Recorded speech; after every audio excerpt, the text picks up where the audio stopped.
Olá, tem professora aí? Nesse vídeo eu vim falar sobre a ortografia, que é um assunto que é cercado de um monte de tabus e que nós temos sim que trabalhar. Meu nome é Ludmila Lima, eu sou professora, psicopedagoga, dou aula há mais de 13 anos na rede pública do estado de Minas Gerais. Atualmente você me vê no programa Se Liga na Educação, lá na Rede Minas, e há mais de 5 anos aqui no YouTube. E a ortografia é algo que gera muita angústia nos professores. Por que gera muita angústia nos professores? Porque ela precisa ser trabalhada. Ela não é fácil de ser trabalhada porque ela é muito complexa e ela está cercada de tabus. Então, a gente aprende a trabalhar de um jeito e aí vem alguém e diz que eu não posso corrigir a minha criança, que eu não posso trabalhar do jeito que eu aprendi e a gente fica assim um pouco perdido, tá? Eu não posso trabalhar como eu aprendi, mas como é que eu posso então? Né? Então, eu até fiz aqui o título assim, rabiscado de vermelho e tal, porque essa é uma das questões que as pessoas trazem pra gente, né? Ah, não pode corrigir, não pode riscar o caderno, não pode... Então, aqui eu vou falar um pouco sobre a ortografia, a ortografização, que é o que traz a BNCC, e um pouco sobre o trabalho e a correção também. Então, antes de falar com você sobre ortografia, eu vou te convidar para estudar a Base Nacional Comum Curricular comigo no curso de BNCC. Lá na página você vê todas as vantagens do curso, inclusive os depoimentos dos alunos que fizeram, e é claro que elas gostaram porque o curso é muito legal. Bom, mas vamos falar então da ortografia, né? Na Base Nacional Comum Curricular, nós temos ali os 5 anos do ensino fundamental, né? Os 5 anos iniciais do ensino fundamental. No primeiro e no segundo, nós temos o período da alfabetização. E nos anos seguintes, terceiro, quarto e quinto, nós teremos a ortografização, que é ali como se a gente estivesse aparando as arestas da alfabetização, né? A criança começou a codificar e decodificar e agora ela precisa codificar corretamente, escrevendo certo.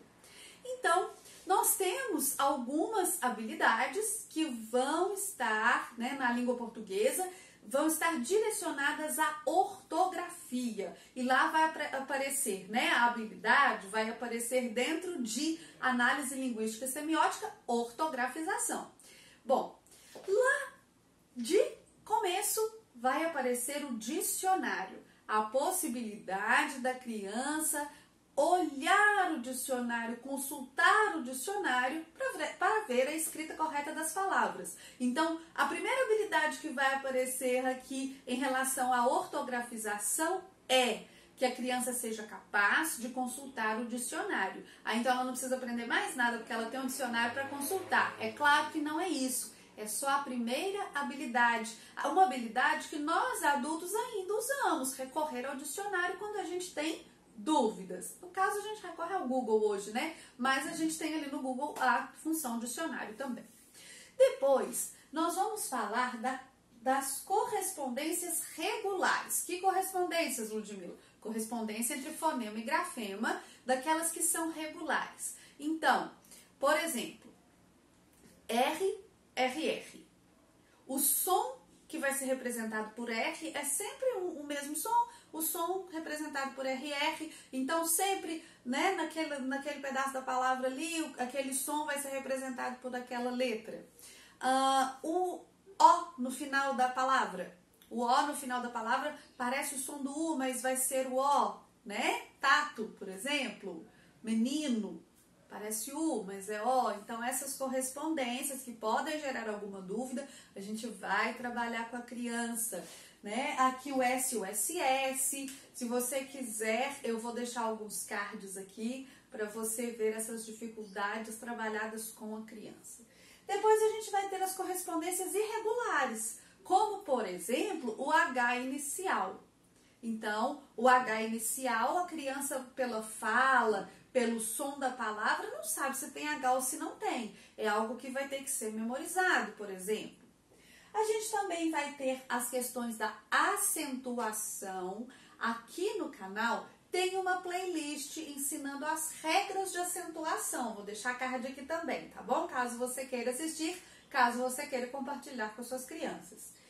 Tem também a questão da classificação, quanto ao número de sílabas e também quanto à sílaba tônica. Então, monossílaba, dissílaba, trissílaba e polissílaba, e oxítona, paroxítona e proparoxítona. Por que é importante saber isso? Porque isso é importante na hora de entender as regras de acentuação. Então, a minha criança precisa saber disso. Tem um folclore aí que diz que isso não é estudado mais, mas é sim, está lá na BNCC, tem habilidade para ela, e isso é importante para que a criança aprenda a acentuar. E nós também temos a questão dos sufixos, as palavras que são geradas, né, com o sufixo ali, a criança saber escrever. Por exemplo, oso, eza, né? Como que escreve? É com H? É com S? É com Z? Então, essas regras são trabalhadas também aqui no ensino fundamental. Então, aqui eu coloquei assim, né, algumas coisas que são trabalhadas, algumas coisas que são às vezes fica confuso para as pessoas, então eu coloquei aqui. E agora vamos falar de como trabalhar e da correção. O mais fácil que a gente tem aqui são as correspondências regulares, né? Então, pessoal, sempre no meio de uma palavra, se tiver um R forte, vai ser RR, não é assim que a gente trabalha com eles?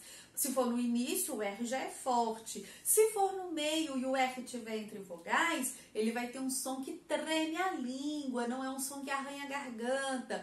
Lá com o SS, né, com SSS, o S entre vogais tem som de Z, o S no começo tem som de S mesmo, né? Às vezes a gente tem, então a gente vai trabalhando com a criança essas coisas. Tem aqui uma aula dos sons do S, vou deixar aqui para vocês também. Se for possível, colocar mais um card nesse vídeo.